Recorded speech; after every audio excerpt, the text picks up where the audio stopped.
Todo parecía estar condenado. La ciudad de Terranova perdida a manos de hombres del norte sedientos de sangre. En el sur, una flota jamás antes vista podría volver en cualquier momento y acabar con todo a su paso. Y en el oeste, asiáticos enfurecidos atacaban asentamientos romanos a diestra y siniestra.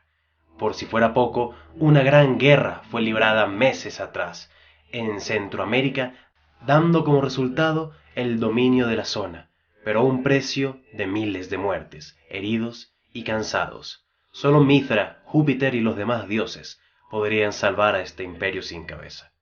Yo soy Rafael Peraza y esto es ¿Qué tal si Roma hubiese descubierto América? Tercera parte.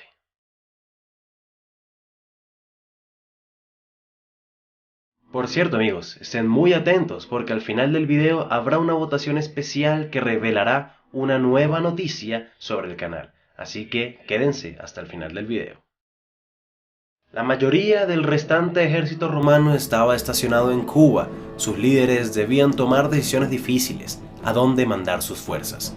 Los nórdicos habían establecido una base de operaciones en la ciudad de Terranova.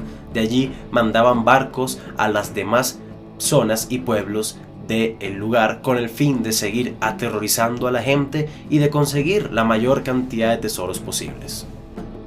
Por su lado, los japoneses hacían exactamente lo mismo, pero en el oeste. Ciudades y pueblos sufrían el azote de las katanas, y a pesar de mantener el control en Centroamérica, los restos del imperio maya y azteca se negaban no solo a luchar en nombre de Roma, sino el de llamarse romanos. Así que los generales del imperio deciden mandar una pequeña porción de sus soldados a Centroamérica, con el fin de asegurar un adoctrinamiento y entrenamiento de nuevas tropas para así, cuando la gran flota de los que ellos pensaban eran mongoles estuvieran listos para luchar, y con la mayoría de sus fuerzas navegar hasta el norte y recuperando ciudad tras ciudad hasta llegar a Terranova.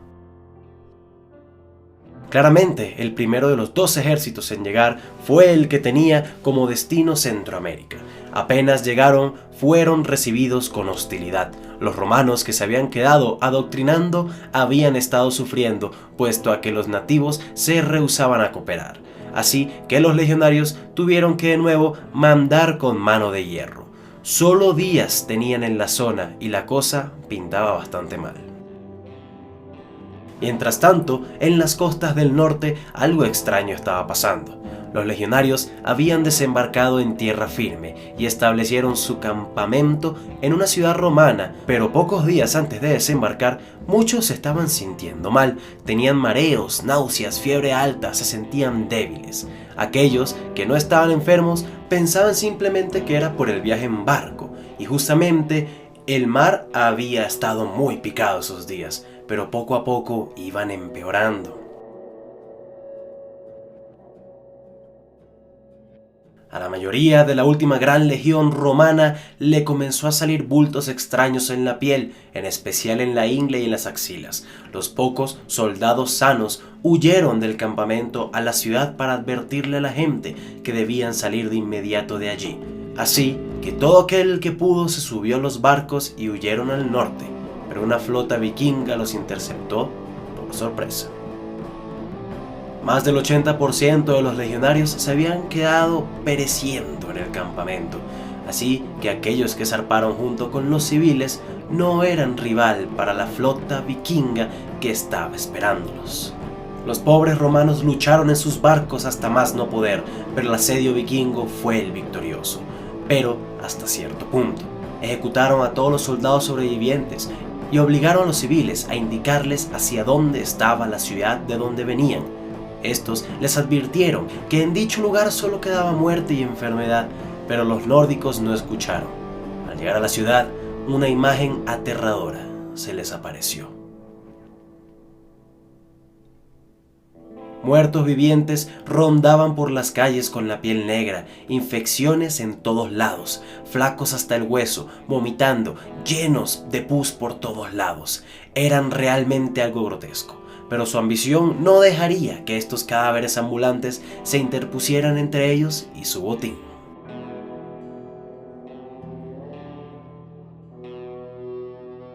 Saquearon la ciudad y luego la quemaron. Con arco y flecha mataban a los enfermos y así evitaban su contacto. Pero aún así no se hubiesen infectado en la ciudad, la enfermedad ya estaba corriendo por su sangre. La peste bubónica había llegado a Norteamérica. Resulta que cuando la flota china atacó a la Cuba romana y dejó un batallón en la isla, no solo habían dejado soldados, sino que también ratas. Ratas que portaban un pequeñito bicho que cuando te mordía te transmitía Yersinia pestis, una bacteria que en la realidad verdadera, es decir, no en esta realidad, sino en la historia de verdad del mundo, acabó con casi la mitad de toda la gente en Europa. Se sabe que esa bacteria atacó el viejo continente desde mediados de 1300, siendo transportada por asiáticos y al llegar a Europa se esparció por medio de barcos, rutas de comercio y demás. Cuando esta entraba a un barco, sea solo la pulga o la rata como tal, casi toda la tripulación perecía. La pulga se reproducía y estaba lista para que al desembarcar pudiera acabar con todo lo que se le atravesara.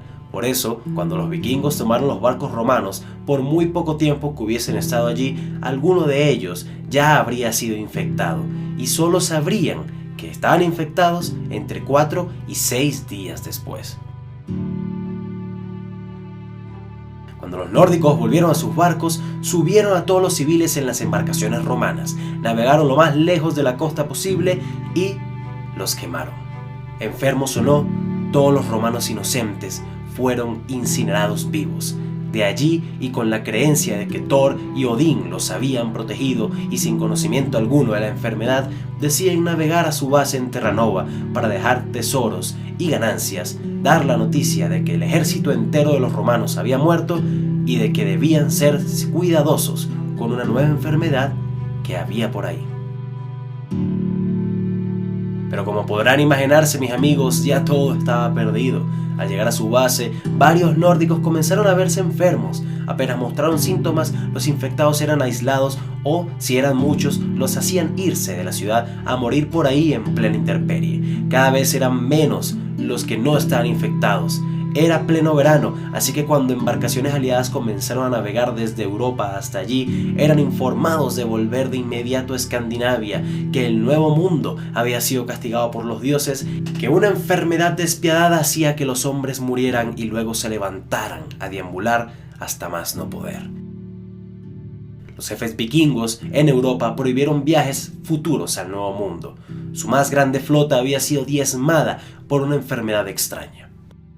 En Terranova todo era un caos. Los vikingos sanos se adentraron en lo profundo de lo que hoy en día conocemos como Canadá para huir de la enfermedad. Los enfermos, que aún tenían fuerza, iban de pueblo en pueblo buscando una cura, una esperanza, pero lo que hacían era expandir la enfermedad.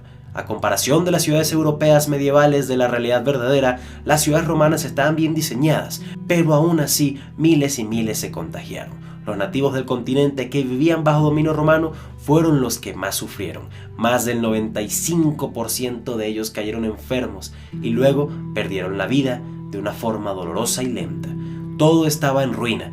Los vikingos quemaban pueblos enteros. Los romanos hacían lo mismo. No había salvación. En Centroamérica pasó lo mismo. Las tropas romanas que fueron a poner orden también llevaban consigo la enfermedad.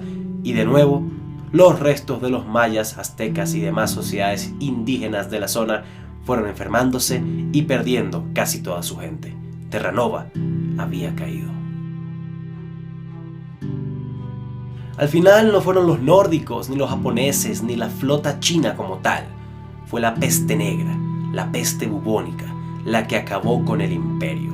El invierno llegó pocos meses después de la expansión de la enfermedad y esta se convirtió en primavera. Aquellos que sobrevivieron buscaban cómo levantarse de las cenizas. Los nórdicos que se habían refugiado en el interior de Canadá volvieron a Europa, pero los vikingos en Europa no querían arriesgarse a que la enfermedad llegase al continente.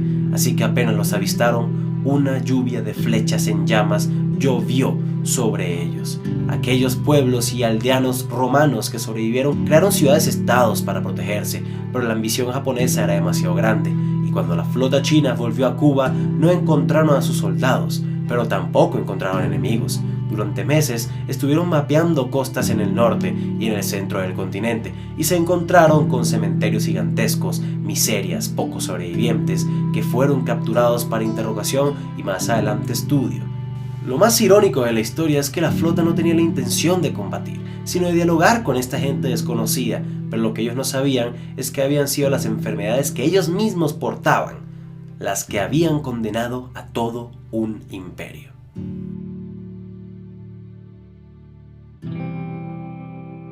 Sé que muchos esperaban grandes batallas entre romanos y chinos nativos y vikingos, pero es que no podía dejar pasar un tan oscuro capítulo de la historia como lo fue la peste negra. En la antigüedad, nosotros los humanos siempre nos hemos intentado matar entre sí, pero al final nuestro mayor rival siempre será el mundo en el que habitamos, la naturaleza. A lo largo de la historia, grandes flotas han sido hundidas por tormentas imponentes, ejércitos han sido diezmados por el invierno, metrópolis enteras arrasadas por las llamas, centros urbanos habían sido tragados por la tierra, miles han sido petrificados por la lava y millones han muerto por enfermedades. Y no sé, a veces creo que la naturaleza sabe lo que hace. Ojo, a veces.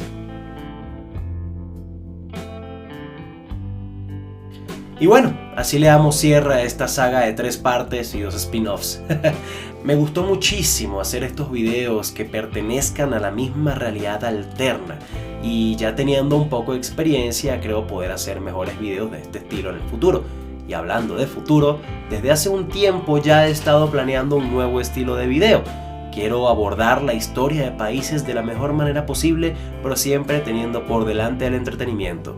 En el pasado ya había hecho varios videos sobre Dinamarca en 5 minutos, o Japón en 5 minutos, o India en 5 minutos, pero quiero que estos sean mejor elaborados, que yo salga en cámara y que podamos hablar de mejor manera sobre algún país. Así que ya pueden votar por cuál país quieren que comience esta saga. La decisión es suya. Aquel que gane será anunciado la semana que viene, así que les pido que si eres del país que gane, me ayudes un poco, mandándome un correo o escribiendo en los comentarios cosas sobre tu nación, qué crees que sería relevante para el video, cosas como qué se siente ser de allí, qué piensas sobre su historia, cuál ha sido la trayectoria política del lugar, cosas por el estilo.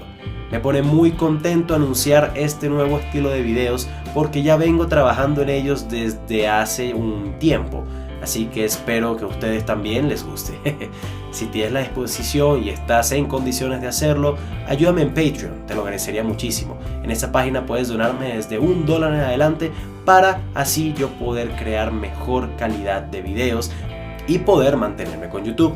En la página podrás hablar conmigo directamente y hasta ayudarme y enterarte de cuál será el próximo video con días de anticipación. Si no puedes, no te preocupes, claro que lo entiendo. Sigue compartiendo los videos para que más gente conozca el canal. Y de esa manera seguir creciendo.